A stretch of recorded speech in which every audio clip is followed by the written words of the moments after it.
What's going on, folks? How's it going? Happy afternoon. Happy afternoon. Who says happy afternoon? Oh my god. Happy afternoon. How we all doing? It's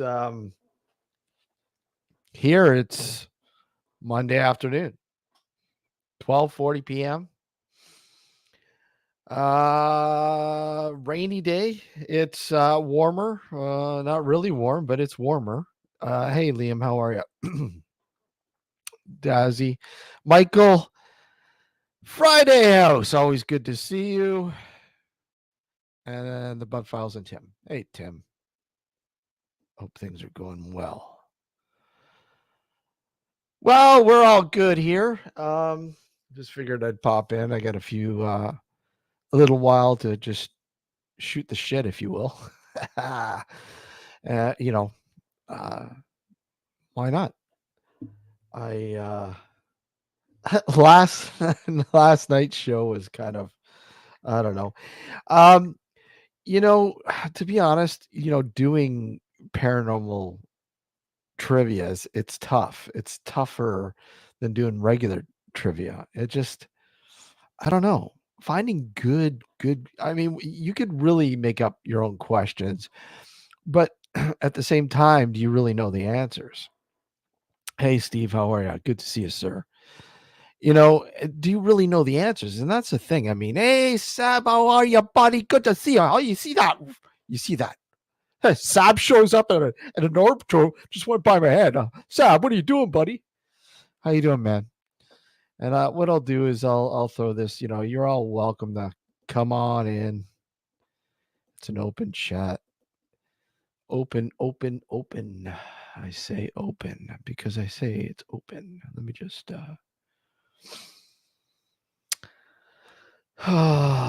get this.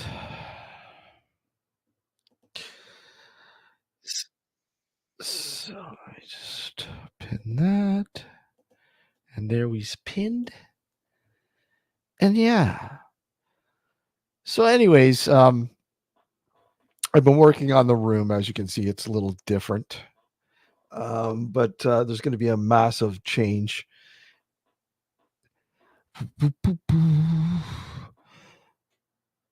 Good to hear that, buddy. Good to hear that you're doing better. Yeah, there's going to be a massive change. I'm totally reconstructing the room. I've been building some furniture and in the process of building some more. And yeah, things are going to be a little different in here over the next few weeks. Um, and yeah, but anyways, about last night's show, it was a clusterfuck, to be honest. It really was. It just we were just going on about you know after the show we were going on about how tough it is to do. It really is tough to do proper paranormal trivia. Because I mean, a lot of stuff is just it's just theory, really. Yeah, they were making my head hurt too.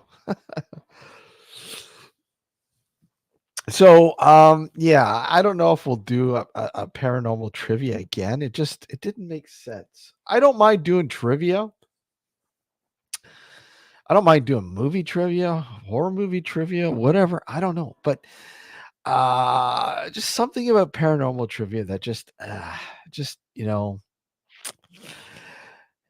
the scope is wider, and the scope is wider. It's very wide. But to do I guess a proper sort of trivia based show on the paranormal is a little tougher, and to get some really proper questions. And again, you can kind of throw out questions about um what tools do most ghost hunters use when they try to collect audio? you know I mean, that's a basic question, and you can go multiple answers. You can go. There's one exact answer. Look, what the heck is? You keep seeing those orbs just shooting by. There's a lot of dust in here, I guess. But it keeps shooting by. See, there's a lot of it. Oh, you see, look at man. It's pretty active in here. A lot of orbs, a lot of dust flying around. It seems. But anyways, you didn't miss much, Steve. You really didn't. It was kind of a disastrous sort of. Yeah, kind of broke down. But whatever. We attempted it. Um, Rather, it worked out very well. Probably not.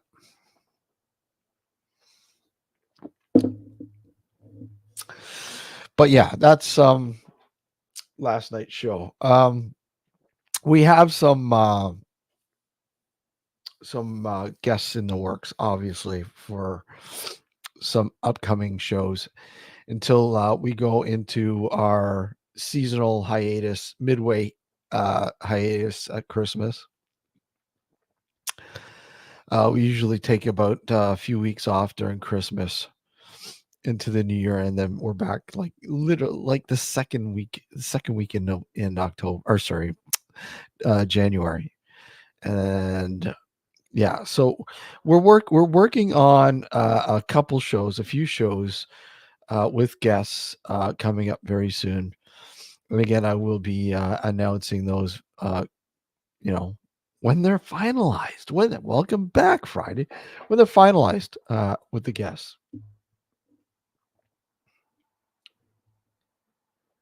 So just actually, speak of the devil. Sorry, guys. One of the guests have just gotten back to me. So yeah, I will definitely. Hey Wayne, how are you? I will definitely post the info out there when they're finalized.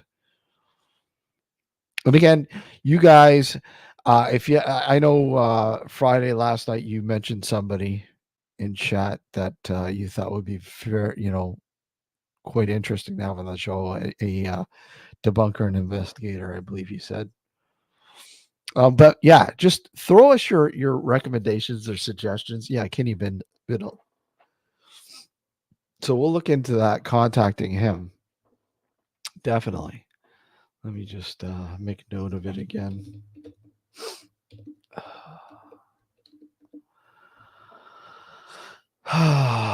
Yeah, I'm definitely aware of Kenny now that, yeah.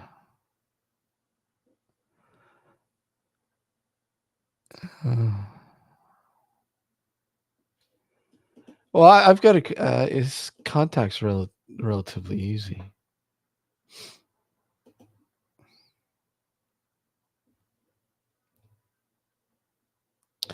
But we'll have a look at Kenny and possibly getting him on in a future show here. Definitely. Um, we would like to do some more UFO based shows as well. We'll probably have our good buddy from Sweden, Fred Anderson, back on pretty soon. Fred's always an interesting character to have on. And definitely would love to have Mr. Steve Wills back on as well. That'd be interesting to have Steve. So if you're still listening, Steve, or watching, we'll have to arrange that soon. Well, we've got quite a few guests that we've got lined up for UFO based shows.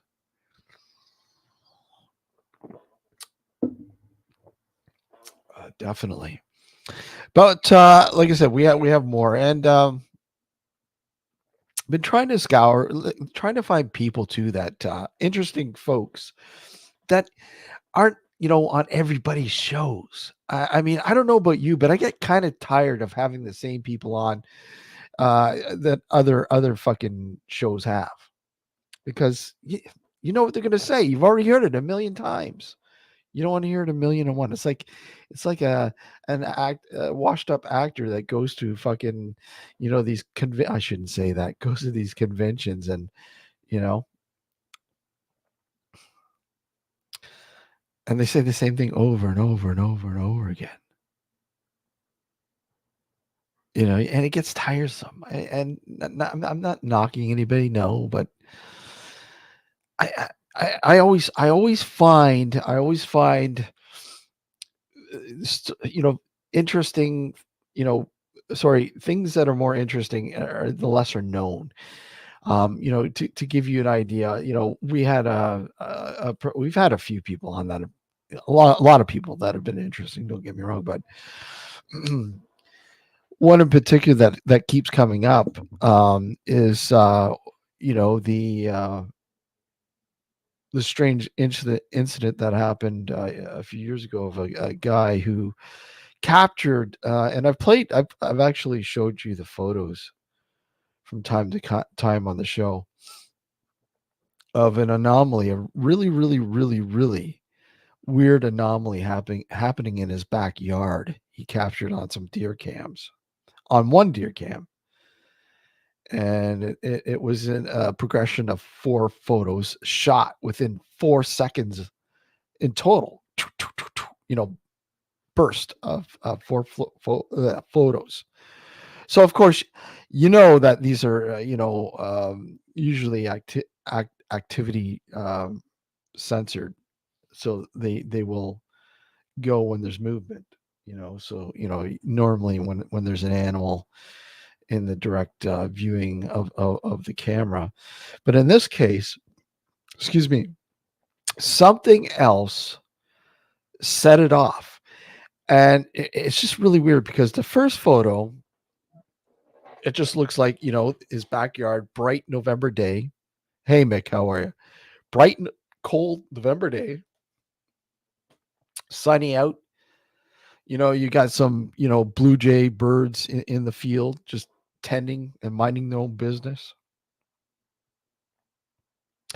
And then in the second photo, there's this anomaly that seems to be disrupting the camera. And it's like, that's odd. And this is within like milliseconds of the first one.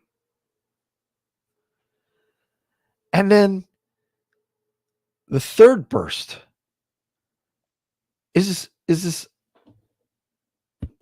Hey Sab, give me a sec. I'm just going to finish this story off. And in the third photo, the anomaly in the top of the framing is gone, but now there's an anomaly at the bottom, right at the grass line where it meets the forest and behind, and almost like hovering above the ground. It looks like a human being, like a human being, literally, covered, like a protective bubble covering, hovering above the uh, the ground, and this is within milliseconds. And analyzing this photo, and I can't make heads or tails out of it. I couldn't. I've had so many people analyze this, scrutinize it, everything. Just people just can't make heads or tails of it. And then in the last photo, nothing. Back to normality. Back. See, I don't know if I still have the photos. Let me see. I know I have 2 of them left. Let me see. I might have them somewhere. Let me just see here. I'll show them to you.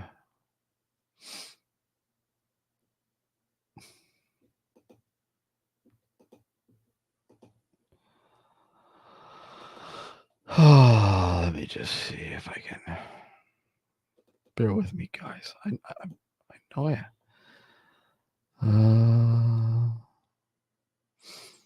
And I know some of you. Yeah, I do have them. I do. So okay, I have photos 2 and 3.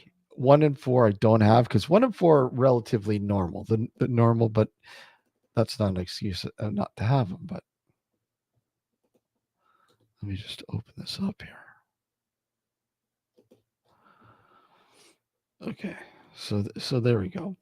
So again, the first photo, these are shot within seconds. And what's really weird is the temperature in each one of the photos changes, like by a degree almost. Okay, so here's the first photo. In case you guys have never seen this, within 4 seconds. Within 4 seconds, like it literally a 4 second time frame. 4 second time frame. Let's see.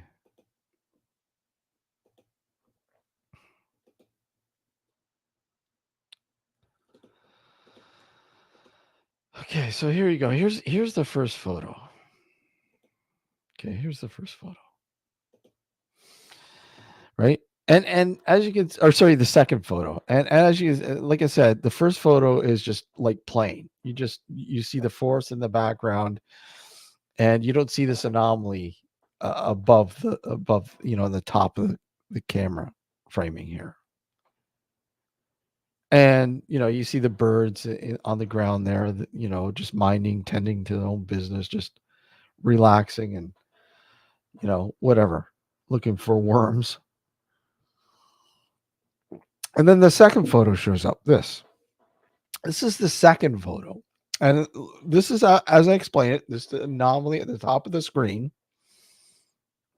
obviously captured by the camera milliseconds after the first one. Right? Literally within milliseconds of the first one. Yeah, bubble guy, scooter guy on this day off. Exactly.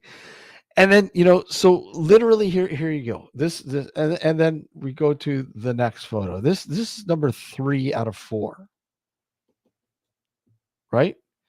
And again, it just changes, it changes. I'm going full screen to watch this, by the way. Yeah. Right. Let me just and this is the third photo out of 4. And let me just I'll zoom in a bit. And as you can see, this in the background. Right? It's definitely a figure, isn't it? Yeah, isn't that crazy? And this is like milliseconds after the second photo. Yeah. Like literally milliseconds. And then I wish I can't find the first and fourth final, but the final one, again, milliseconds after this, it's back to normal. It's just the field, the birds, nothing is there, nothing. Just a bright sunny day, as you can see, and you can see the sun, bouncing off that sort of shielding or whatever is around this person or whatever, this figure or whatever anomaly. Or possibly, maybe you're looking at it completely wrong. Like we have auras. Yeah. Michael, no, it wasn't photoshopped. I checked the metadata on it. It hasn't been screwed with at all. It's as is shot. Right. Sorry. Go ahead, Sab. Oh, I was going to say what I'm thinking is when like Michael said, obviously people are having speculations on it, and obviously we've speculated it's photoshopped, it's been edited, etc., and we've looked into that. Obviously, it isn't. So my first thought is not necessarily alien or anything like that, but maybe the theory that there's an ancient civilization that's here already and they're amongst us already. They walk upon us, etc., etc. Well, maybe this is a capture of what we don't see with our own eyes. They could be walking around like this a lot of the times in various places, and and what we're actually seeing right here is their way of cloaking themselves. Mm. with an aura, like an aura cloak, if that Yeah. makes sense. So, like we like with the perception of the naked eye, you wouldn't see anything, but obviously digital imagery has captured that in like you say in an instance as well, like within that kind of like quick microsecond of an instance, it's just caught it and then it's gone again, so to speak. Like, so maybe we've digitally captured something there that we wouldn't perceive with the naked eye, if that makes sense. That kind of perspective. Yeah. Wayne's going, looks like what's known as lens flare. I'm very familiar with lens flare. I'm a trained photographer and videographer, and I can assure you that's not lens flare.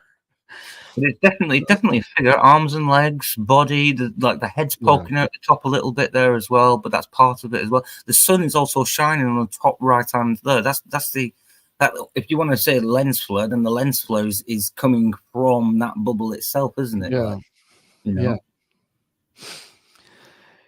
It's very, very unique. And like I said, I've had this scrutinized by professional photographers, videographers, you name it, for any potential anomaly unknown to me, obviously, and that these particular incidents occur, but none of them, like I said, are able to debunk it and say, look at, yeah, that's definitely this. And when you look at the literally the DNA, the metadata on this, it is like as is. It has not been fucked around with. Hmm. And what was I going to say? Let me just put it back to normal. And like like you said with the second image as well, was that the transportation device that was actually caught captured as well? If that, do you know what I mean? It was like a drop off point, if that makes Yeah, sense. Like could he's could it been dropped off. Yeah, there's a second photo there, and yeah. I mean, could have been just a like the bottom, like like maneuvering towards the positioning in the third photo, going over this camera. I don't know. Look in the middle. Look in the middle. Like, you can see that shadow. So obviously it's blocked out the sun. So it's kind of, you know what I mean? Yeah, that It middle blocked bit out there the with shadow. the dark. Yeah, with the Yeah, dark line is going across the middle of the screen. So that's yeah. definite blocking of the sun, but big enough to go across the entirety of the photo as well. Like. Hmm. And you got to remember, this is milliseconds. This is milliseconds. Like like a burst of four photos like that. And it's really weird because you notice it says 7 degrees in this photo, right? 7 degrees Celsius. Then you go to the next one, it says 8 degrees. And this is milliseconds. Again, milliseconds. In the fourth, I wish I had the fourth one handy. The fourth one is this entire landscape with nothing, just the birds in the field and nothing, just normality. And it says 9 degrees, right? So there's more of a backstory to this, and I'll give you a little bit of a backstory to this, you know, and I found it very intriguing when the guy approached me. It was a friend of a friend who had snapped these photos, and this guy just moved out of the city.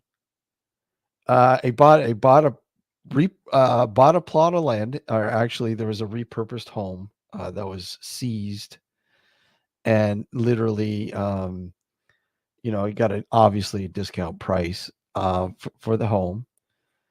And he's like, "Yeah, this is great. This big open field is a backyard." And he decided, okay, well, like, I'm gonna throw up some deer cams to see what kind of animal are in the area, right?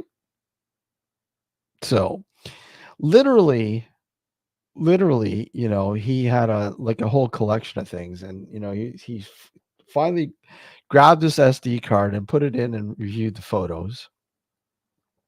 And he's like, holy crap, like what the hell? Like he just really couldn't explain this. What kind of animal is that? It's not an animal. What is that? So obviously, he's looking for a little bit of help. He's, explaining exactly what this is. So he came to us, and we analyzing these photos. And again, I told you, I had a lot of people that are well versed experts in photography and videography and so on and so on. And they just all shake their heads. They just, what the hell is this? I've never seen this phenomenon before. And so literally, yeah, yeah. How did if he's in a beekeeper suit, how did he get there so damn quickly within milliseconds? Yeah, Right? there's no evidence of him walking up to that point, and he's facing that way as well. Yeah. Yeah, none whatsoever. No, he didn't make them available online because he didn't want to. He didn't want the attention, and I don't blame him. Right? Um, this was actually a private investigation initially, a private investigation, right? And then we were all set to go there and investigate the location, and then something spooked him. But he came forward and talked to us on the show and asked, and told us about another incident that had happened there at the house when he was at work. His wife phoned him up, and he was working afternoon shift, I guess. And it was later on. It was probably about 10, 11 o'clock at night, something like that. And his wife was, in hysterics. She's like, you got to come home now. There's something weird going on. I'm frightened. And literally, and literally this, and again, this is, as you can see, 2012 when these photos were taken. Literally, she was looking out her. They had this, I guess, sliding door to the backyard. These are the actual original files, Friday. These are the original files. These were taken from the actual SD card. So these are the actual photos. And so literally, she was experiencing these green lights flying by the window and literally stop and appearing in the house back at her.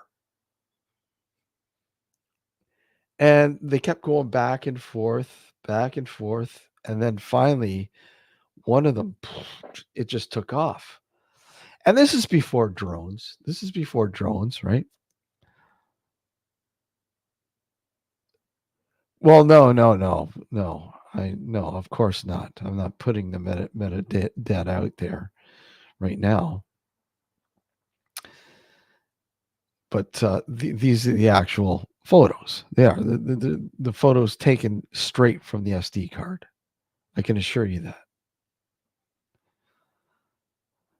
You want to see this is the original. Oh, you want to see the original file? Okay, gotcha.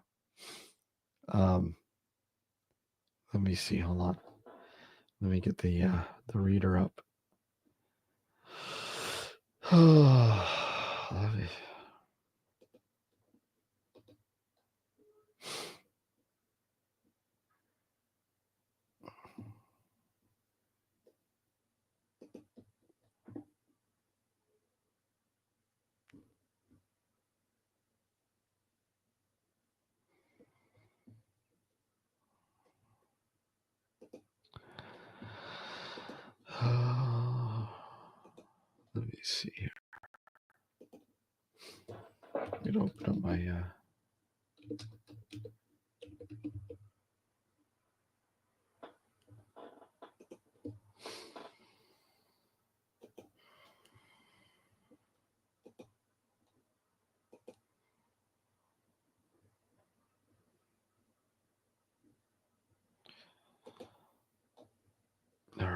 Let's see here.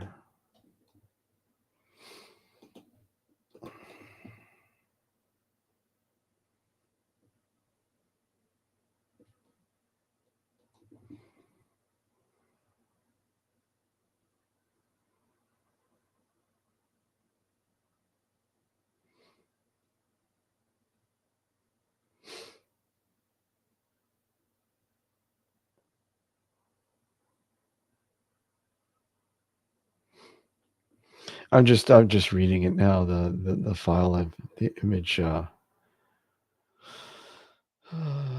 want to look at the actual data. Let's see here.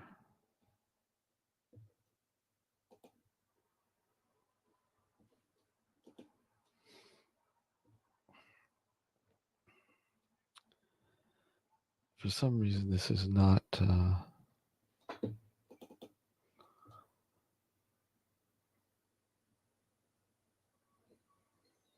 This is not.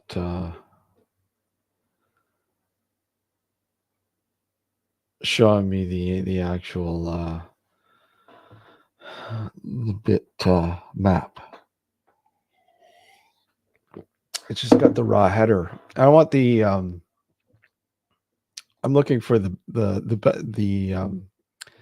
bit map, the binary map, and for some reason this program doesn't allow it or doesn't show it. Let me just see if I can find it. Hold on a sec here.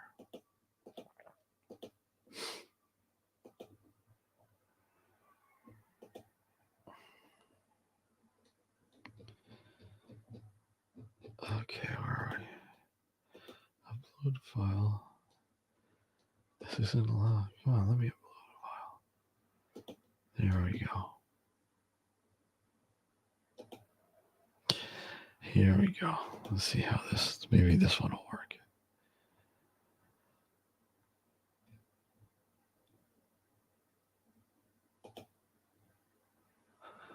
Oh, there we go. Again, it doesn't show the binary map, and I'm looking for the binary map. Excuse me.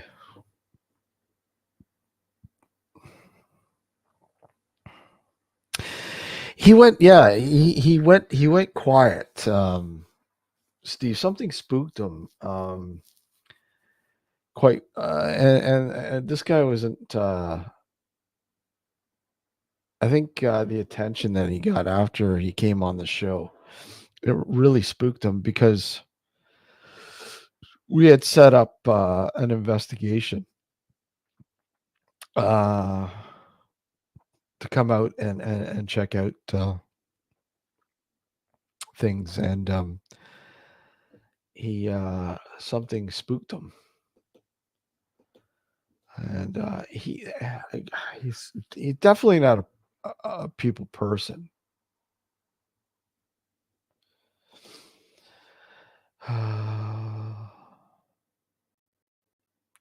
This thing just keeps saying, modification today. So every time you view it, it modifies it, which is kind of fucking stupid because it's not modified.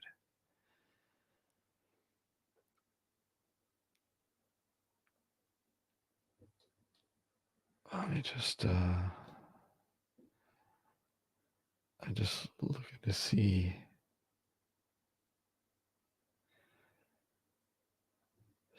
And it just shows you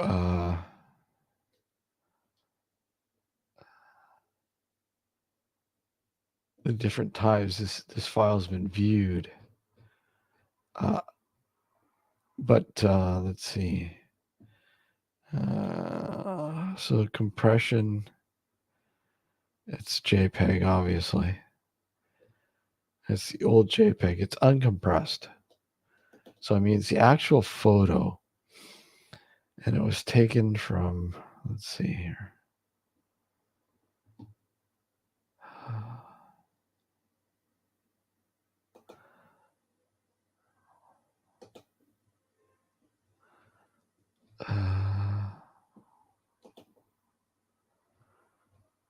Yeah.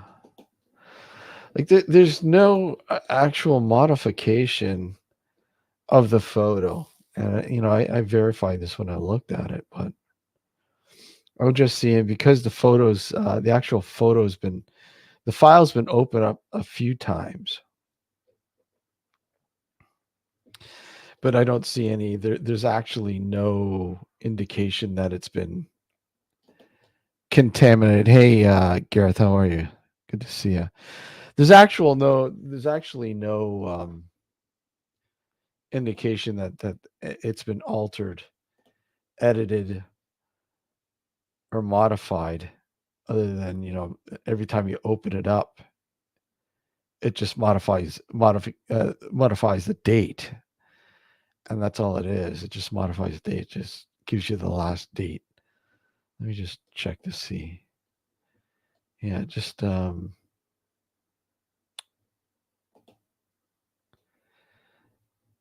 yeah, it just basically directory.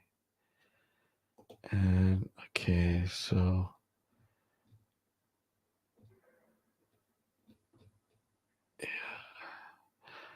yeah, it's as is, which is kind of weird. It's interesting in the sense that the one thing I always do is I verify if a file has been tampered with. I mean, you have to, especially with AI now. Yeah, that's all it is. It just has the exit. Let me just see. It just shows you the amount of times it's been viewed. I'm looking for the binary map, and they're not sure. For some reason, the program that let me just see. Uh, this file is not. I'm just trying to find a view that actually shows you the actual binary map, and it's really hard to find.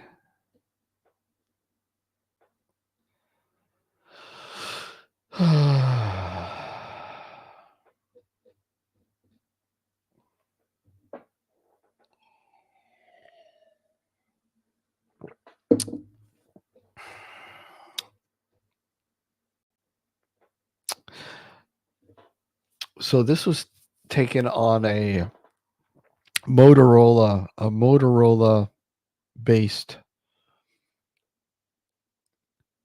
deer cam originally, 2012.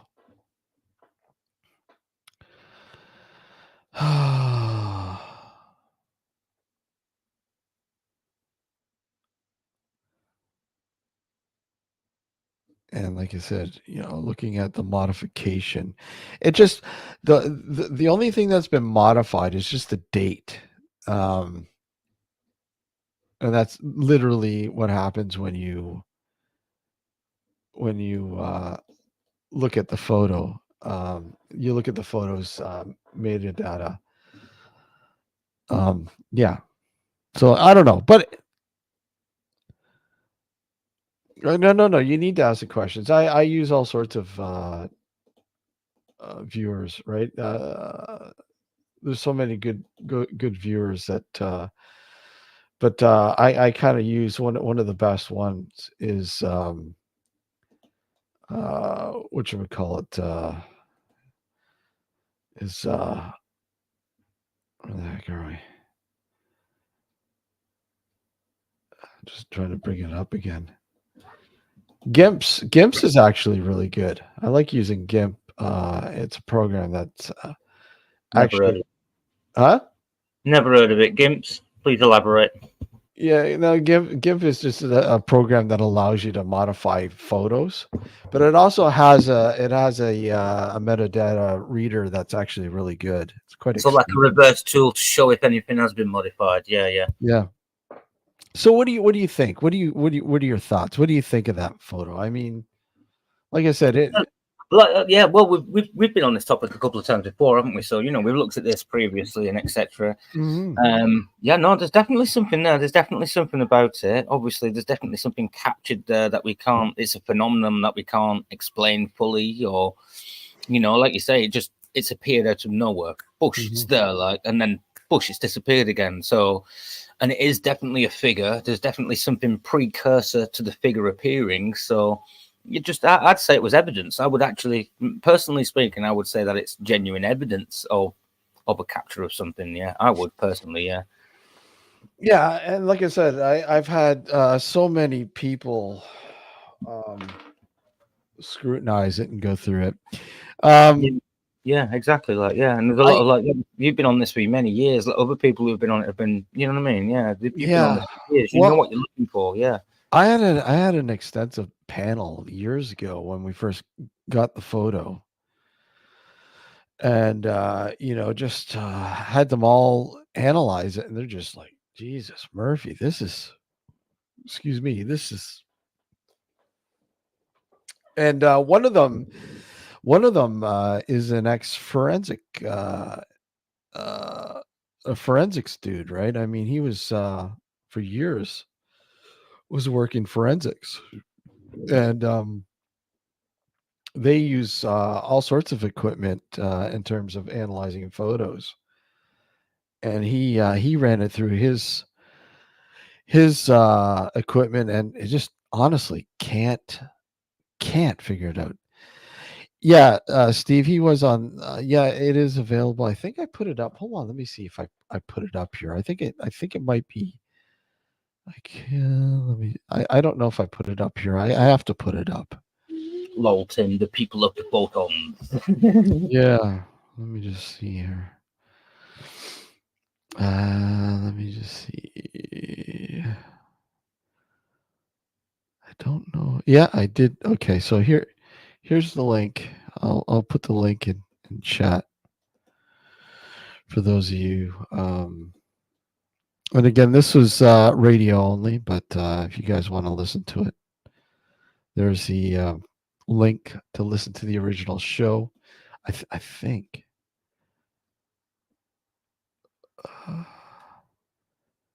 I think it's him.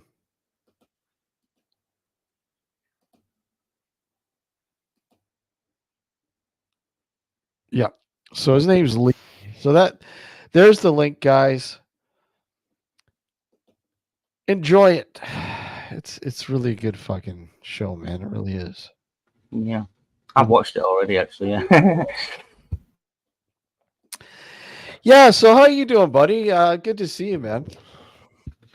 Oh, resetting my life isn't an easy thing to do. So slowly, catchy monkey and all the rest of it. But I'm safe. I'm sound. I'm fed. I'm warm, and I'm happy. I can go to bed at night. You know what I'm saying? I'm good. I'll get there. It's one of them. You know the score.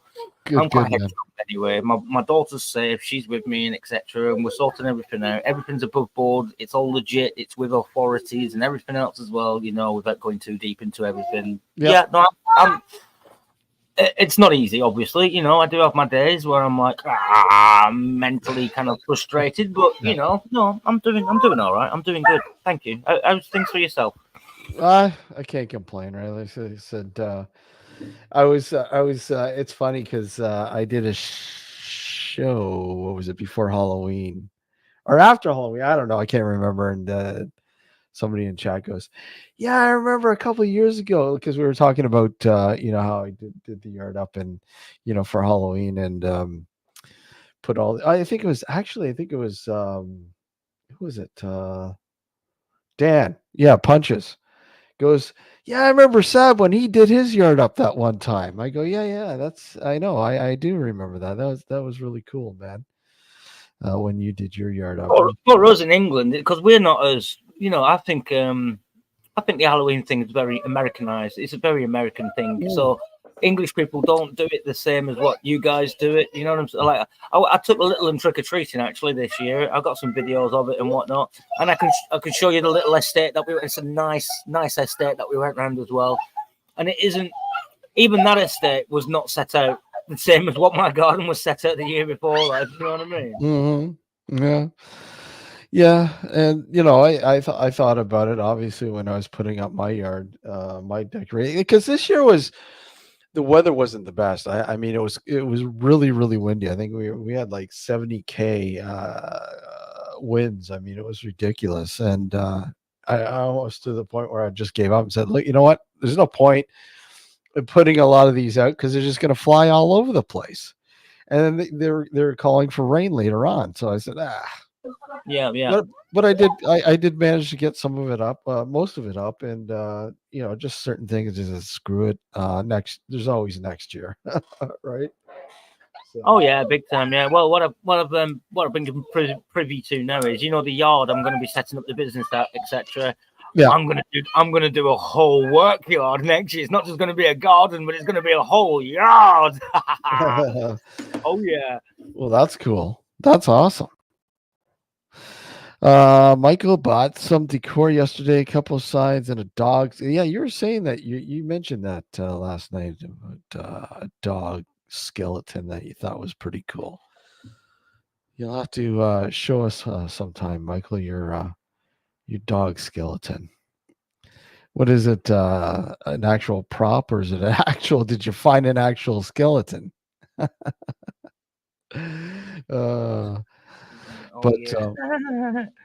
Yeah. So well, that's awesome, Sab. I'm glad to hear that everything is good, and you're getting there, and that's the whole point, man. It's good to see you somewhat back on your feet. I do have here's a topic I want to talk about, and I want to ask everybody else as well how they feel about this kind of this sort of thing. Mm-hmm. But now we're coming into winter, so you'd think that butterfly season is definitely over now. Like I haven't seen any butterflies for quite a while, a couple of 3 months, let's say. Coming into like this, a couple of months at least. But I'm stood here. Hang on, I'll give you a bit of a perspective of what I'm talking about. Mm-hmm. I'm stood here in this window. We're 3 stories high. So, when you look out of this window, it is genuinely, we're quite high up. I can see the sea. I'm looking above all of the houses. I'm literally on top of the rooftops, etc. Like that. Mm-hmm. I'm smoking a cigarette out of the window. Yeah. Bloody kids running around. Hang on. They keep coming in and then going back out again. Obviously I'm stood here in the window having a cigarette. And obviously with everything going on at the minute, I'm like, I was doing a little prayer. To my mum, right? And asking her to show me a bit of, darling, please, come on. Thank you. Roddy-Roll, not to be in here while I'm smoking a cigarette. Thank you.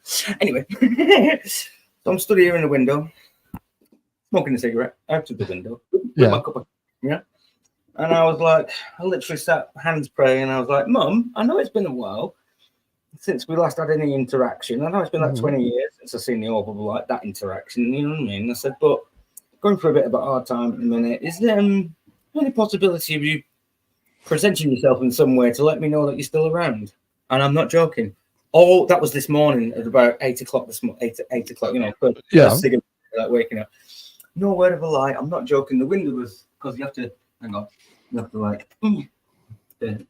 have to push them little buttons on the side to open the window fully. A butterfly comes flying up here, lands right in front of me on the windowsill, right? Virtually like within, here touching, you know what I mean? I'm like, hang on, that's a bit. It was a monarch butterfly as well, the reddish ones with the black and red one. Yeah, it was one of them. And then, as I said, is that you, Mum? It kind of flew over onto the wall just here outside, and I was like, right, okay, that's a good sign. Then I said, if you don't mind, I'll come and call for you again at approximately lunchtime, 12 o'clock-ish daytime. And I went off into town. I've done my bits and pieces. I've come back. I didn't actually take my tobacco with me, so I didn't have a cigarette on all out during the day. I came back, rolled a cigarette, and when I came back, the butterfly literally came and landed in front of me again, but on the window in front of me, like literally landed on the career in front of me, like So I was like, wow, we're not even in. It's getting cold here. Like we're in fall. We're literally. Leaves on the ground, you know what I'm saying? It's like, half the trees are going bare, etc. that's the sea out there. Like literally, you can see the sea. All well, no, you can't see it because it's dark, but yeah, I can see it. Obviously, I can see the little lights on the horizon. From I gotta keep remembering you're 5 hours ahead of me. I'm like, why is it dark over there? It's still light over here. Where? But like, what's everybody's thoughts on that? Is that just coincidence, or was that can spirits evolve themselves into being into the spirit or the three-dimensional being of a butterfly and present themselves that way? I'm just a bit. I'm kind of in two minds, to be honest with you. I'm like, nah, it's coincidence. Behave yourself. It's just coincidence. But then also I have the thought, nothing happens by coincidence. Nothing is, you know what I mean? Everything happens for a reason, so to speak. I have that thought as well. So I'm kind of in two minds about it. Has anybody else had this sort of experience? Like, is it just me kind of trying to put things, you know what I mean? Trying to make 2 and 2 and I'm getting 5. You know what I'm saying? I don't know, right? Yeah. You know, I mean, again, when it comes into that, you know, coincidences, are there such thing as coincidences? And you know, people are indifferent when it comes to that. And you know, I'm like, I don't know. You know, is there coincidences? And it's kind of hard to, I don't know, say no. To say no, there isn't, when they happen quite often. But does that mean it's a reality? Is it just the way, of the individual perspective?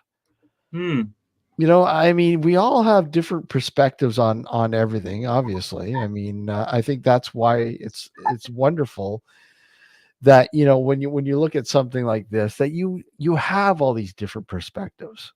That doesn't mean that anyone is more right than the other. That doesn't mean anyone is right. That doesn't mean anyone's wrong. It just means that they have a different look at how this world is. You know, I mean, a lot of people are more intuitive to, perhaps the unseen world, right? I mean, most people go, yo, there's no such thing as the unseen world because it's not tangible. I'm human. I want to see physical. And that's not true. I don't believe that. I don't believe that, you know, this world is meant to be just physical. I mean, that is society's filters, you know, literally saying, no, I don't want you seeing behind the veil, right? You know, no, you can just see what's in front of you and not what's around it. As long as you can see it, that's all that matters, right? But yeah, you know, Sab, I think if you could possibly have had a moment. I wouldn't discount it. Hey, Allie, you know, Good evening, Ali. you know, I wouldn't discount it. I mean, what are your thoughts? What are your thoughts? Do you think that I mean, did you have like maybe some sort of connection, even though you did have your you know, had that sort of interaction, and the conversation with your mother? I mean, do you do you personally think that in fact it was some sort of Well, being a man of investigation of the parascience field, I'm going to put it to the test again tomorrow, and I'm going to video it this time, just so I've got actual proof of it. I've mentioned it here today, so you've got there's kind of also kind of proof that I've mentioned it today about it happening, and tomorrow I'm going to video it. I'm going to put my phone on the little stand, and I'm going to sit it on the side here. I'm going to video whilst I pray to my mum, and my little one's crying because her best friend's just gone home. So yeah, I know Phoenix has gone home now, hasn't he? Oh, you love him so much, don't you? Yeah. I know, darling. I know. He'll be back tomorrow. Don't worry. He'll be back tomorrow. No, he doesn't live here. But so yeah, what I'm gonna do is I'm gonna video it tomorrow, and I'm gonna actually see if I can document it, and then maybe try again in another couple of days and see if it happens. I mean, we're coming into winter now, so we shouldn't have any butterflies just randomly flying about like that, to be honest with you. We shouldn't be. So yeah, I'm going to document it and see how we go from that, and take evidence for it, and then I can show and can prove my findings. You know, that kind of way about it. Like, yeah. No, yeah. In terms of the butterflies, I mean, you might have some late stragglers, but I don't. Yeah, I don't. I can't see it being a time. Here, I know you probably have some stragglers because they fly. You know, they go back to Mexico, right? Yeah. They, they literally go back to Mexico from here. So I don't know. I don't know, Sab. I don't want to be the guy, and I'm not that type of person to say no. I don't think you had anything happen because that would just, to me, that would be wrong. Because I kind of do believe that maybe you did have some sort of interaction. You know? Yeah. Maybe there's a possibility there, isn't there? So you can't rule out Yeah. anything, really. Yeah, exactly. If you're more open-minded and you see things from an outside perspective, then, like I've said this many times as well. You see, like for example, what I mean by that is, on a true word, right? The lady, my best friend, one of my good friends, I call her mother. Do you know what I mean? I lost my own mum when I was 21, as you all know. But I literally classed this lady who's looking after us now, and she's like a mum to me. She really is, like, you know what I'm saying? And she's opened up her home. We're here now. She feeds us, she clothes, whatever else as well. You know what I'm saying? So yeah, I class her as a mum, but she's the opposite with my perspective as being open-minded with it all. She's very no, and she, you know, she has the general perspective of ghosts just being a white sheet. You know, yeah, do you know what I mean? Like, Yeah. and even like political views, we're very clashy on that side of things. Like, but we do sit and we meet in the middle, and we're like, yeah, okay, do you know what I'm saying? You know what I mean? Let's meet in the middle a little bit here. You got your view, I've got my view, but we'll agree to disagree. That sort of situation. And like I've been discussing about doing the resonant frequency healing. I've been trying to explain all that to her, and she's like, nah, it's nonsense. And I'm like, no, the evidence is out there. You know what I'm saying? You go, I said, if you go over to Max Vision remote viewing channel, all, you know, we talk about all that kind of stuff, and we've got the evidence, we show it, we even like the suppressed technology about it all.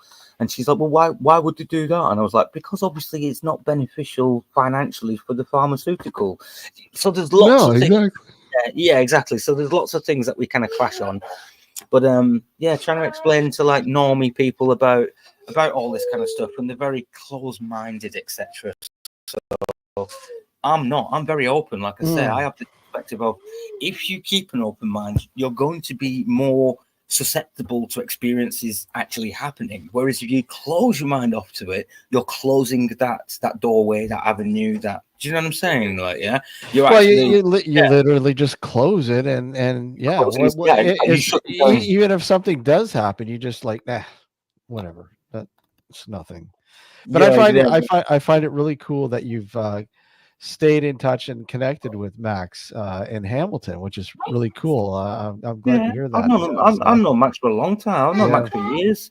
Max is also part of the crew. He's like of the separate. That's why we've all merged now, is because it feels quite good actually, because I am one of them little connections that's kind of brought our little circles together.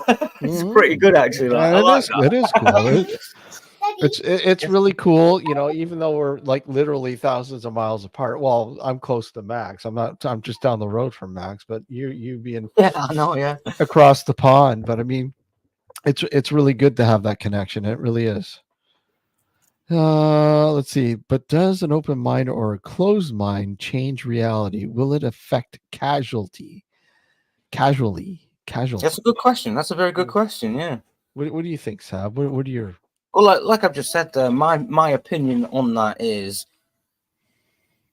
it does change the reality and the cause of the causality, the effects of causality. Like, I think it does. Having an open mind, like I said, opens you up to being, you know, part of the effect.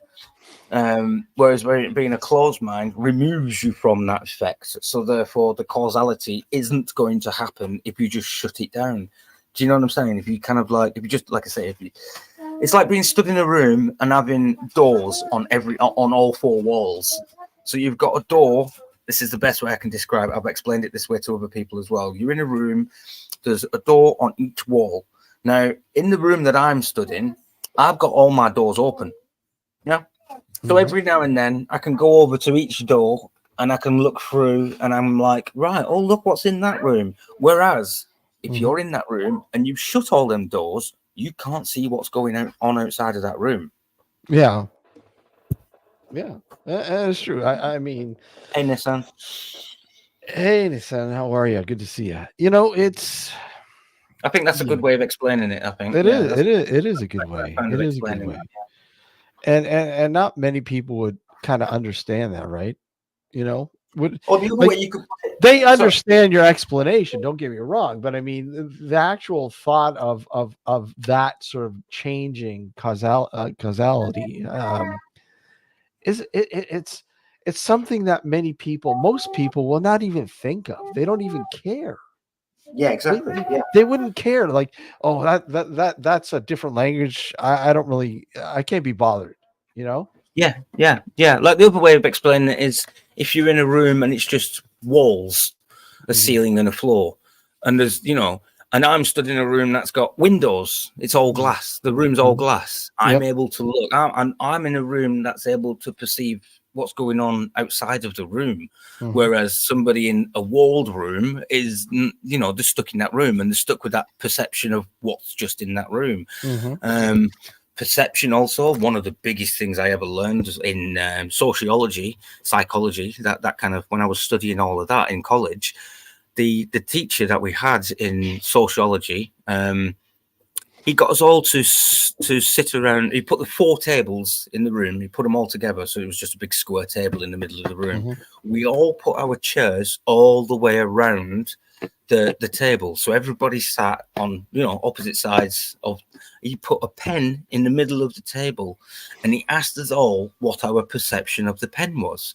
Now, me looking at the pen, I'm looking at the pen as in. Let me get a pen. I've got a pen. I'm looking at the pen this way, so I'm looking at the ball part of it. I can't see the other end of it. Yeah. Whereas the person opposite, on the opposite side, he's looking at this part of the pen. So I'm looking at it this way. The other person's looking at it this way. It's exactly, and somebody on this side of the room's looking at it this way. Right. Everybody sat around the table is looking at this pen at a different perception. It's the same pen. It's in the same room. We're all in the same space. We all have a different perception of what the pen looks like. That's another way of looking at things as well. Yeah. Yeah, absolutely. And that's the thing. That's the reality of it. And people just don't think of that. They just it's something that doesn't matter to them and in their daily lives. And you know what? People rely on that sort of perspective. They rely on analyzing, okay, I'm seeing this the way I'm seeing it from the angle or perspective that I'm seeing it. I wonder what others what their perception of it is, their perception of this is. And I think is very valuable to not only understand that, but to seek and hear what people and those perspectives are and to what they mean to the people that are having those perspectives, and just the daily grind, people just don't care. And it's really sad because I think it's very high. I think it's highly important that you do pay attention to it because your world would open up so much more to so many different things. And again, your perspective might expand, right? Yeah. It's like theology. It's based on that kind of, like, you know what I mean? And if you open your mind to that theology of knowing somebody else could have that perception, then it opens up your mind.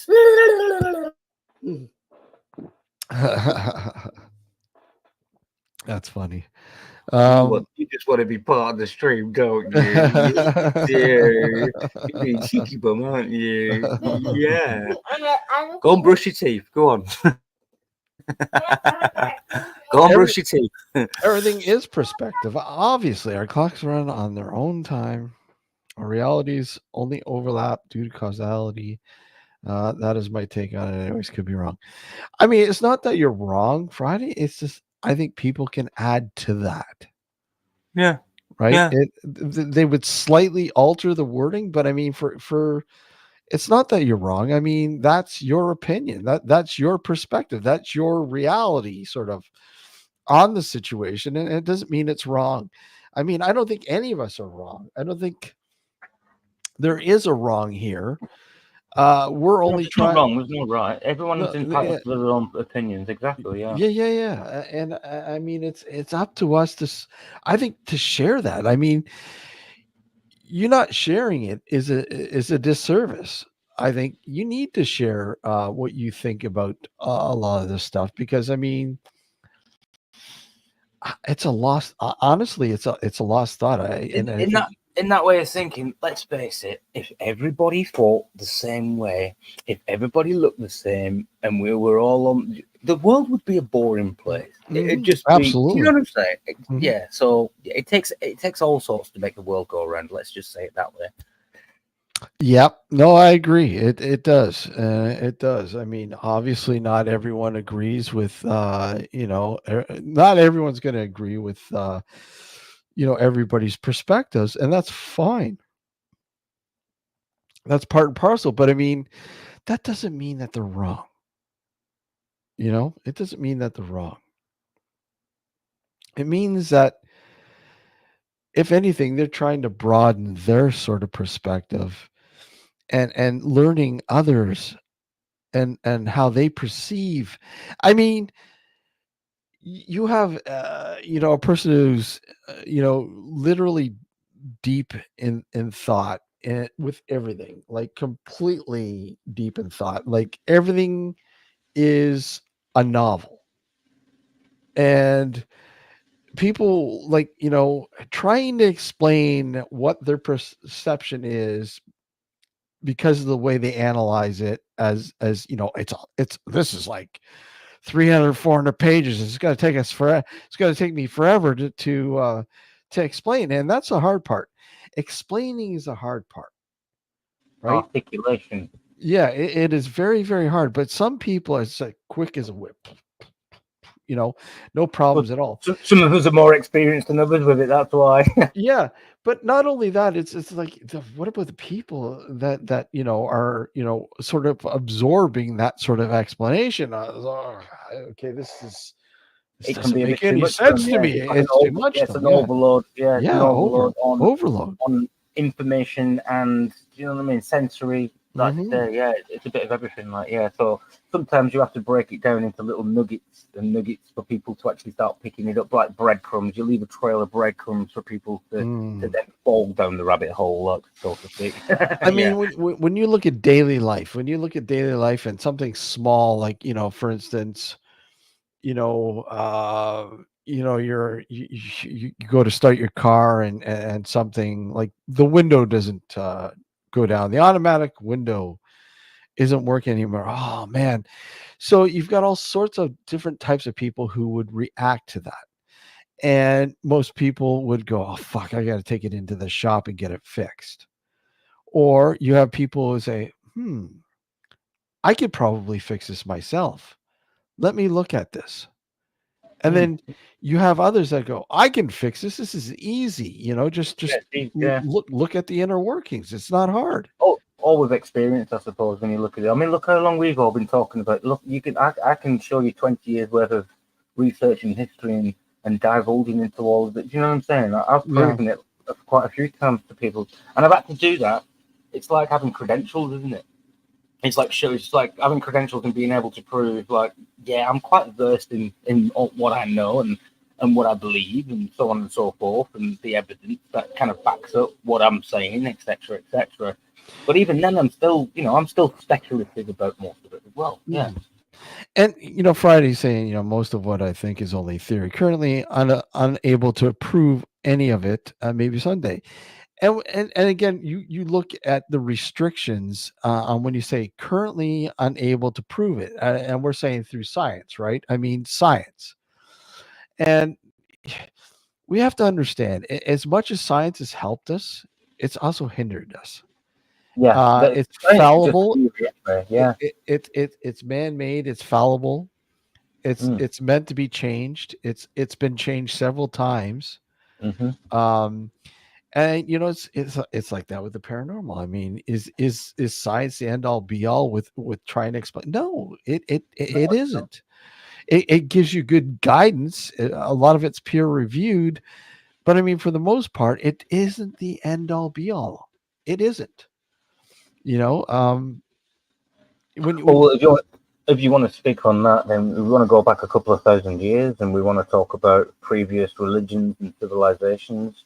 Mhm. They weren't set out on the same basis of science that we was, but they had No. true belief systems, etc., etc. And they, do you know what I'm saying? And they would, Mhm. what they believed would have been true and sound to them in their day and age. Mhm. But we seem to have distanced ourselves as a species from a lot of that because of whatever may have happened, because of mankind ourselves changing scriptures and for the benefit of greed, etc., etc. You know what I'm saying? Mhm. Like the Romans came and changed our calendars. So like 2,000 years ago, 3,000 years ago, the calendars were set out like on a 13-month basis. Do you know what I mean? It was all Mhm. set out completely different. Time itself was completely different. Like it was all set out. But now, what we see, time and space, etc., etc. You know, what I mean? It's documented. We've got stuff that's actually the constellations and how they watched what was going on in the sky. Now that's still true to this day. What was Mhm. going, you know what I'm saying? So that hasn't changed, but other stuff within the reality of what we perceive as being real and true has changed as well. So yeah, Most people will tell me I have monsters in my head. But I mean, you look at alchemy, right? I mean, look at alchemy, right? I mean, that for the longest time was literally the book of, look, everybody believed that alchemy was the thing that would teach us everything, and at one point you could say it was literally an earlier version of science, of medicine. Also, I mean, you look at medicine. I mean, look what we had to do in the medical sort of arena. For years we had to experiment. We had to, as morbid as it seems, the experimentation that went out. I mean, if it wasn't for all that experimentation, we wouldn't know what we know today, in terms of surgery and medications and blah, blah, blah, and how certain things interact with the body and so on and so on, savage as it seems. But you can't forget that we at one point were savage. It took us a long time, if you want to look at progression of mankind, from that sort of standpoint. That's up to you. But I mean, there was a long time before we learned how. But the really weird thing about it, Sab, is when you look at the last, since we became domesticated, if you will. If humans, moved from the hunter-gatherer sort of aspect to the domesticated sort of aspect, that was like literally thousands upon thousands of years, right? And then all of a sudden, this domestication sort of happened. And when the domestication happened, the timeline fucking flew quicker. It's so quick. How mm, we've learned. And now when you look at our current standing of understanding, how quickly it is moving now, even more so. yeah, we are like Friday says. We're actually in an age of information. It seems as though we're progressing not just spiritually, mentally, but information wise, we're Mhm. progressing so much faster and faster as we go towards. I'm just waiting for the Exactly. singularity. genuinely waiting for the singularity to happen, man. Come on, let's infuse quantum computing with our minds and our physical bodies, and let's just see how far. I mean, but was there a time when this was already in place, Sab? I mean, singularity, was it already there before, and then we were the demise? Maybe we are part of that already happened singularity where we're now reliving. I mean, look at it right. The best way I can explain this, and the way I explain this to other people is, wait a minute, darling. So think about this for a minute. Our bones are made from mainly calcium, and calcium on the periodic table is a metal, right? It's actually classed as a metal, right? As a metal kind of substance. So you put that we're a metal kind of basically a metal skeleton with a bioengineered body that's been put onto that. Our brains run from electricity that send electrical impulse. Yeah. I've lost myself now trying to think because it's been a while since I explained this. But yeah, we're basically, think about the way our bodies, we're kind of like biological robots. We are, because we send electrical impulses that send signals to our body to tell it what to do. What does the computer do? It's based on electrical impulses that when you type, that J, that U, that I, that 8, that star is all an electrical impulse you sent from that keyboard to the brain, and then that brain of the computer's told the screen to write that on there. That's basically what our bodies are doing. So are we reliving through the age of, we've been there already, like you said, we've already transcended, we've already gone through that, and then because we've gone so far with that, we're like, we want to relive it all. We wanted to kind of go back to the very beginning and relive it, so we reset ourselves to be this biological entity that we are now, so we can feel pain, we can experience true love, hate, anger, and all the emotions that go with it, etc., etc. It gets a bit deeper, and I haven't actually touched on that for a while, so I'd have to go back and check myself on that. You're right. Yeah, I do have that kind of perspective. There's a good video by is Garrett John, his name is, and I watched it a good 13 years ago. I think it came out, this video, and I'm still subscribed to Garrett John to this day. Literally. He's had a good break from YouTube, and he's only just started to do video, like live streams and videos again, literally recently. So I'm like, whoa, where have you been? The video is called "We Are From the Future." There's another video called "How You Change People." So like your perception on how you view people changes that person. Yeah. Do you know what I mean? Yeah. So, and that must be some sort of quantum field. Now we're going off into like the quantum entanglement, the quantum field of vision, etc., etc., and that's even beyond most people's comprehension. People can't even comprehend. No, exactly. You're talking high level scientists. You know what I mean? Whatever. They're the people that actually touch upon most of them subjects, and they study that field and that field pretty much alone. Like, so to get your head around all of that as well is quite hard to do. Even for myself, it's quite hard to do. But there's definitely like some sort of quantum field beyond our perception of the physical realm, So like, say for instance, I was going to ring my dad yesterday. I haven't spoken to him for like nearly 2 years, and I literally said to the little one, "We'll ring Granddad in a bit." Not 10 minutes later, guess who I get a phone call from? Your father. Do you know what I'm saying? And I've literally spoken to my dad about this as well. And I answered the phone like, "Well, that's quantum entanglement for you." And he's like, "What? What are you on about? Yeah. What are you talking about? What are you talking about? Yeah, you're mental." But Oh, okay. So hold on a sec. Hold on a sec, Sab. I got to take a break here. I'll be right back. Don't go anywhere. This is fun. I'm really enjoying this, Sab. I'm really enjoying this. Let's we can chat good things. Yeah, I know. Hold tight, guys. We'll be right back. Hold on. Let me just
right, welcome back. This is fun. I'm enjoying this. This is really really cool. And yeah, I echo Friday's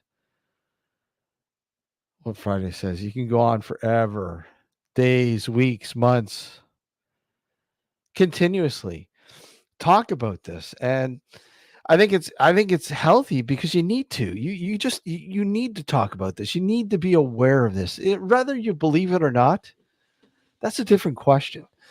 And You it's know? even better when you're with like-minded people who can actually relate and they can give a different perspective. Like you said, the pen, like Friday, you said that earlier in chat. It's like, and you get some people who just don't open the doors and they just don't look at the same way that pen on the table likes. You know what I mean? Yeah, But they yeah, just it's good to be here with like-minded people to expand and progress on it. Like, yeah. yeah. I see. I'm sitting at my computer desk at work, and I just what do I do now? I'm bored. I don't want to work. I've done all my work. Blah, blah. It's just like, and that's it. Stare at their pictures on their cubicle walls and whatever. And that's life. And there's nothing outside that cubicle, right? I mean, you need to expand outside that cubicle. You really do. I mean, there's so much out there when you expand beyond the box, if you will, that a lot of people have from life. Society boxes you in. You have to work, you have to earn money, you have to have a family, you have to retire, you have to whatever, the things that you have to do in life. And it doesn't mean that's the way life has to be. Yeah, there are certain things that you need to do to survive, but I mean, for the most part, when you're stuck to that kind of daily grind, you don't I don't think you advance. You'll never advance. You'll never. I mean, yeah, I get it. There are people who don't want to advance. They're quite content with how their life is, and the daily routines that come with it. They're quite happy with it. They're comfortable with it. And Detached, emotionally and mentally detached people, I call them. Yeah. yeah, and that's quite all right. That's the way you want to be. That's how you want to live your life. Then fine. I mean, yes, yeah, I don't know how many people go to you. How old are you? You're investigating the paranormal. What? Why? You should be doing this. No, what do you mean I should be doing? Who are you to tell me I should be or I shouldn't be doing this at my age? Come on, seriously?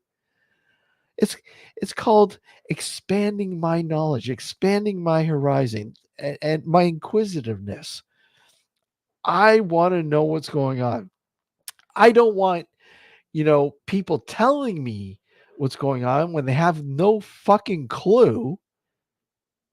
I want to know myself. I want to see for myself. I want to understand for myself. And the only way to do that is to get out there and do it. Right? Exactly. It's the question that drives us. What is the Matrix? You're living in the Matrix. Yeah, we're all living in the Matrix. Matrix. No, more to the point. What part of the Matrix are you entertaining? Yeah. Well, you know what? We have to put him back in his place. He's getting to know too much. Yeah, shut the program down. Shut the program down. It's getting too. The program's becoming sentient. No. Well, yeah, Michael, and I think that's kind of a take on what the Matrix might be, or what a Matrix is. That's all. So I mean, yeah. I mean, is that true? Who knows? I mean, are we all, when you look at it, you look at your network, you look at your internet, you look at your computer and how it's attached to the network. There's a gateway that allows you to access to all this information. Think about humans, the brain, and how we are connected to the universe, and in one way or another connected together, right? We're you really need to understand, or try to understand, what's called the metaphysical world. the unseen world. And that unseen world is all about frequencies and how we omit frequencies and how we interact with frequencies and the different routes that these frequencies guide us in. There's just so much there, man. When you look at 0 point, right? When you look at 0 point energy, I mean, you look at Tesla. There was a reason why Tesla was able to do what he was able to do. Speaking of which, I've got somebody who's actually just reset her YouTube channel, and we're going to be touching. We're going to do a whole live. I'm going to be part of it as well because Yeah. I do know quite a bit about Tesla. So I haven't got a link for it at the minute, but obviously, yeah, if you come along, I'll do a little short video and explain that we're going to be going over to her channel and talking about Nikola Tesla and whatnot. Sure. So, Absolutely. and also Nissan's just touched upon a subject there that I can actually talk about as well. Yeah. So when we're talking about taking magic mushrooms or psychedelics, etc., Yep. what is it? Not ashwagandha. That's different. Ayahuasca. Ayahuasca. That's the one. Yeah, ayahuasca. I So, took it. yeah, but this is what I'm saying, right? So, why is it that many people have the exact same sort of experience when taking these kind of substances? Do you know? Are we opening a portal? Are we opening another doorway? Is it another doorway in the room that you've just opened with using them sort of things? Like the coincidence about lots of people experiencing similar things upon that. That's quite interesting as well. It is really interesting, and I mean, it's a life altering experience. It really is. It really is. Native peoples, they knew exactly that taking these different mind altering natural substances. These are natural, and in some cases poisons. I mean, because your body is reacting to a poisonous substance that your body has never been. A chemical. Poisonous chemical. Yeah, chemical. Yeah. And people will say, oh, you shouldn't be taking that. It could fucking kill you. Yeah. I mean, yeah, but only if you overdo it. Like anything can kill you. Too much of anything can kill you. Too much love, too much hate, too much sugar, too much salt, and too much of anything can kill you. But a little pinch of everything is actually pretty good for you. Yeah. Oh, Friday. I did have a trip once, though. Don't know where I was, but it wasn't there. It wasn't here. Yeah. Oh, yeah. Well, I think my ayahuasca trip was 14 hours. Wow. What did you experience? Come on, give us a bit of a lowdown in a nutshell what you experienced. Come on. Dude, okay, so literally when I took it, I took it with people who have, well versed in it, and they simply told me before taking it, you'll take it, and then literally what happens is your body kind of relaxes to the point where it's like, okay, your perception and your consciousness isn't altered. It just keeps going forward, right? And all of a sudden, that your consciousness, it's like, okay, wait a sec, it's like sped up, and I felt like everything kind of felt sped up.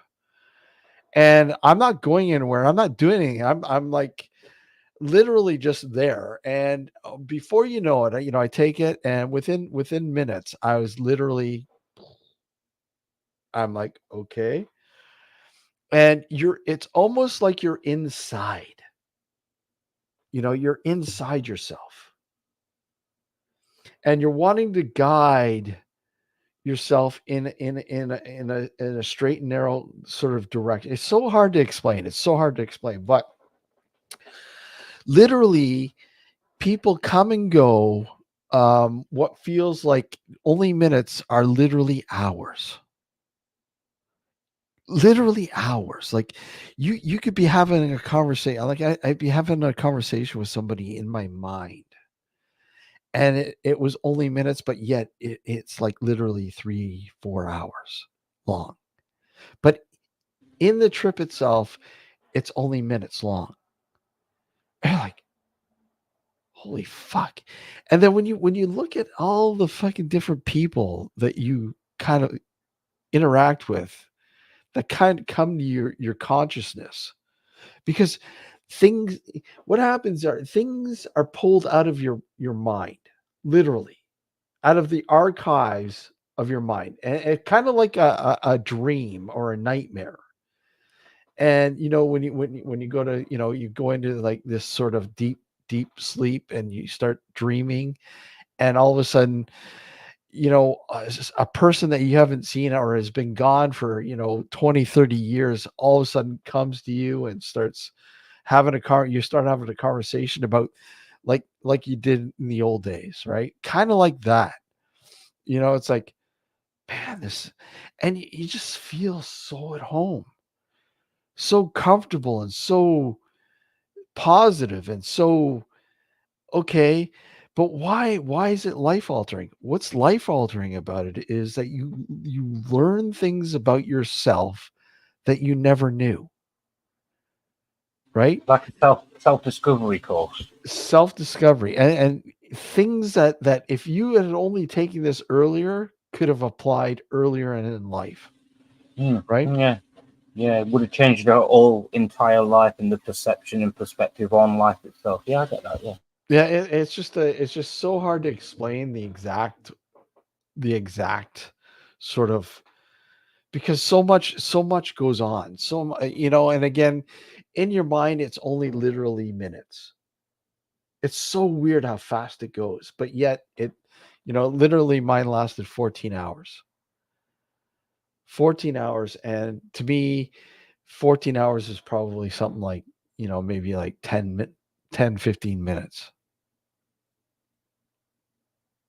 So Yeah.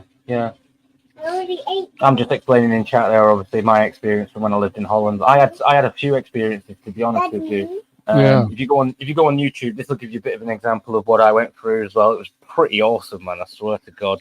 Yeah. I went to a festival called the Robodoc Festival. It was in Sloterdijk, just outside of Amsterdam. You actually got on a little canal boat. It's one of them canal barges.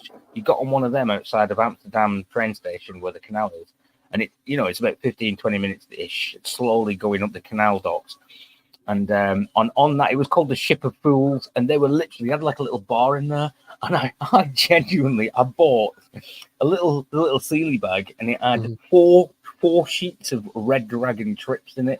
And there was like 32 trips in little squares on each sheet. And I actually sold 3 of the sheets back out again, but each of them sheets that I sold back out, I was like,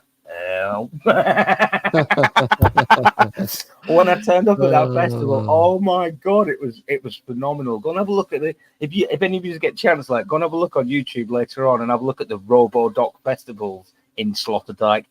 They were completely illegal raves, so to speak, and it wasn't a rave. They had some awesome, creepy stuff going on there. For example, remote control wheelie bins. There was some guy sat in a little car trailer thing with a bicycle wheel, and he had like one of them magnetic, where you put them on the spokes, and it was like a magnetic, was linked up to a laptop, and he'd spin the wheel, so he'd move the little notes out, and it would make a tune. It was awesome, man. I swear to God. There was an old American school bus, and there was that many people on there with a banging music. It was like people's faces squashed up against the you know what I mean? There was like, as you walked into the main factory, kind of they're taking over a warehouse factory sort of building. As you walked in, there was like a massive robotic arm that would pick people up and put them. There was some guy singing like a flute. Oh, it was awesome, man. I actually got the T-shirt from it as well at the time. I lost it. Really? So, but but honestly, it was fantastic. So I did do some amazing stuff out there. I was going to squat parties in the middle of nowhere. I was right. So the first time, like I said in chat, the first time I actually went to a smart shop, which is where they sell the mushrooms. the guy said to me, "Have you ever taken mushrooms before?" And I'm like, "Nah." And he's like, "Well, you want a very mild mushroom, like a Mexican mushroom." And I was like, "Yeah, right, yeah, let's go for it." Now the girl who I went with, she was from Newcastle, and she'd never done mushrooms as well. So we got a box each. But then she chickened out. So I'm like, I literally sat there and I munched a whole box, and then she was like, "I don't want mine. Do you want mine as well?" And I was like, "Yeah, let's go for it." And I ate the full. So I had 2 boxes in one sitting. Wow. But then I read the box, and the box actually said on it, "If you've never tried these mushrooms before, it's preferential that you only eat half of the box to see what the effects are like." And I'm sat there going, The whole box? "Oh dear, what have I done?" So like you say, and that I was like 19. I was, hang on a minute, darling. I'm here. No, that's because you sat in the chair behind me. And yeah, so like I was a bit worried, to be honest. And like I said, I was 19, 20 years old when I was doing this. So maybe that's why I'm 43 now. So maybe, that set me off on that kind of open-mindedness path. Maybe that's why I saw that orb of light that I tell everybody about. That's another reason why I went down this path 20 odd years ago as well. Like, yeah. So, but it didn't, I'll be honest, it didn't actually do anything to me because it was the Saturday I did that. And it didn't do anything on the Saturday or the Sunday or the Monday. It was actually the Tuesday when I went into work. I was working at tulip factories, picking, doing the picking, packing, sorting, doing all that in the tulip factories and sending flower bulbs across Europe. And it was, I woke up in the morning, I smoked a doobie, and on the coach on the way to work, as you do, because it's Holland, and got to work, and no word of a lie, everything felt like memory foam. And I'm not joking. All the surfaces, I was walking on like I was like touching the wall. I'm walking around going, whoa, whoa, man, this is just. It just reminded me of the Mr. Soft advert. I don't know if you go and look at that, Hey, Mr. Soft, why is everything around you so soft and rearranged? Oh my God, it was mental. So that was my first experience of like kind of tripping out, I suppose. But yeah. And obviously since then I haven't had too many trips, so to speak, like sort of, you know what I mean? I can't, I'm trying to talk as much code here as possible, like I've got little ears listening and that, like, exactly. But so yeah, I mean, I've had a couple of other ones like the DMT. And I've never tried. I've genuinely, I'll tell you the truth, I've never actually tried DMT. Never. I've been offered it a few times, but I've never actually tried it, and that's because I've got kids and whatnot now. So now I feel like I need to be in a safe space with a safe person that can look after me while I'm doing that.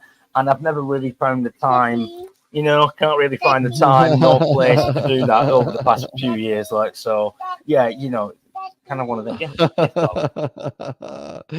Oh, it's hilarious. Yeah.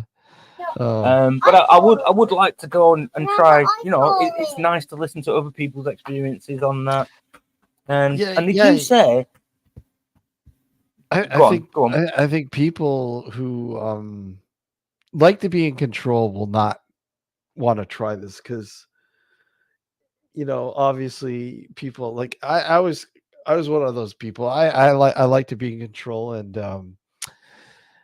when I get into moments where I feel like I'm not in the driver's seat anymore, I kind of like, okay, I don't want to do this anymore. But that kind of experience, I had no choice. I mean, as much as I wanted to try to get back into the driver's seat, it was like literally impossible. Literally. So yeah. It's I was going to say, but they do say that we produce our own DMT from the pineal gland as well. So is that just like a near-death experience sort of situation? That's why you should be drinking a lot of cherry juice. Cleanse the pineal gland. Yeah, I know. Yeah, decalcify it, etc. Yeah, maybe decalcify it. Yeah, if you keep it decalcified, so drinking a lot of cherry juice is actually really good for it. But I love that. Oh wow! Like, man, seriously, no, that makes a lot of sense as well. I've never heard that before. I've never heard cherry that before. Juice. Genuinely. Yeah. Listen to this now. When I was like 14, 15, I used to go up to the cherry orchards in a place called West Orton, just outside of Wigan, right? Mm-hmm. Where I grew up, in Manchester, where I grew up as a kid, northwest of England. I used to go to the cherry orchards and gorge myself on cherries in the cherry trees. Mm-hmm. I used to take home like carrier bags of cherries and take them home to my nan, and she'd cook all sorts of different stuff from it as well. Yep. Since then, obviously being that I love everything to do with cherries or cherry flavor. Oh, I love cherries. Oh, so maybe that's why. That explains why I'm the way I am as well. Yeah. Mm-hmm. Yeah, so literally cherry juice is the best thing for decalcifying your pineal gland. Because I mean, Right. you'd be surprised because it's not hard for the calcification of the pineal gland. And when the pineal gland is calcified, there's a lot of things that just go awire, you know. But if you drink quite a lot of cherry juice, you eat a lot of cherries. Go ahead, yeah, you eat a lot of cherries, man. You'd be surprised the clarity. Same job. Mm-hmm. There's so much clarity when you drink a lot of cherry juice, and how much I don't know. I'm not an expert in that sort of aspect, but I do know it's a proven fact that if you drink enough cherry juice, it does decalcify not only the pineal gland but several other parts of the body. But I mean, the liver, kidneys, it cleanses. Yeah. The pineal gland is very important, and a lot of people don't understand just how important the pineal gland is, right? Especially with extrasensory perception. Maybe most people, I had an association with the pineal gland and DMT release from it, etc., as being like a death, you know, like when you die, and that is your brain's way of coping and, you know, helping you to transcend metaphysically, you know, like spiritually. It's kind of one of them releases. It kind of puts you in a state of, you know, psychedelic, so it stops you from trauma happening whilst you're dying, etc. That's kind of what I've related it to a lot of that as well. Yeah, it's you know, I'm not going to say it's very underrated. It's not. I mean, people do know the health benefits of cherry juice. They just don't know all the health benefits behind cherry juice. I mean, there's so many, and one of the most important that people just don't even really pay attention to, obviously, is the pineal gland, right?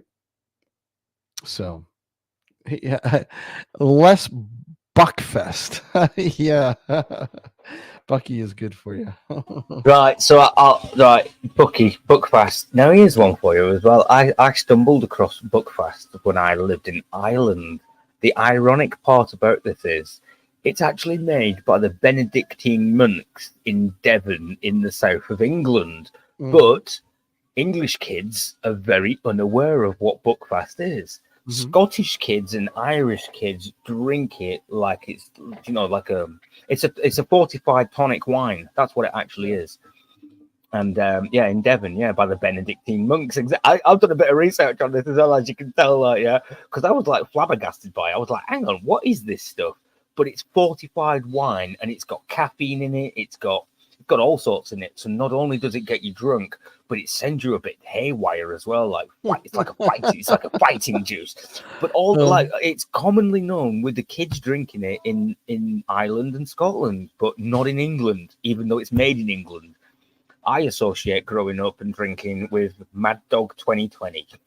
That's what we had, like, or Merry Down Cider and stuff like that. Like, that's very strange. That I'm looking at it. So it's a type of wine. Yeah, it's a tonic wine. Is a caffeinated alcoholic drink consisting of fortified wine with added caffeine. Monks of Buckfast Abbey in Devon.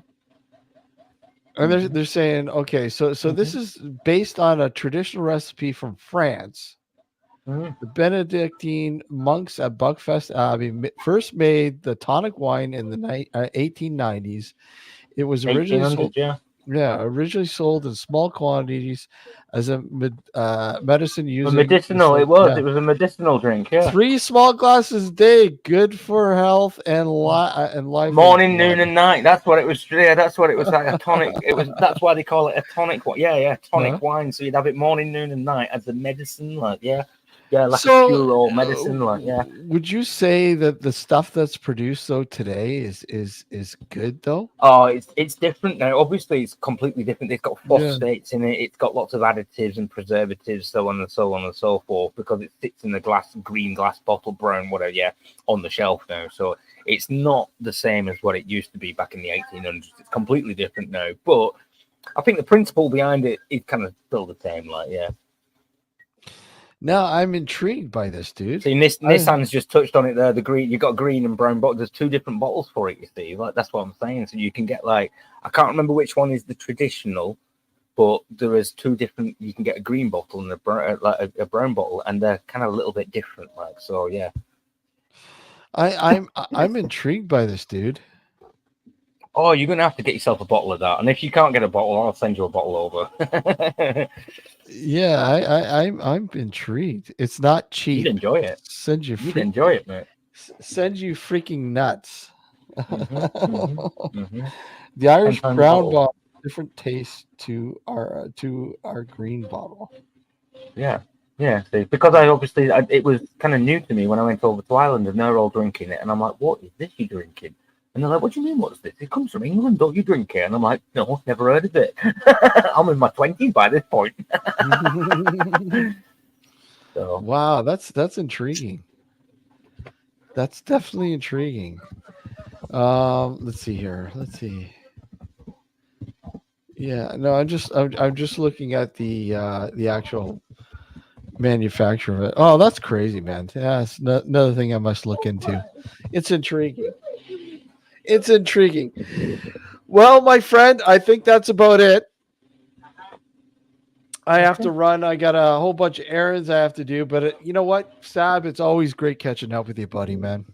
And you, mate, and you. And it's good to see that you're still sticking around and you haven't thrown in the towel like you was fretting about doing the other month as well.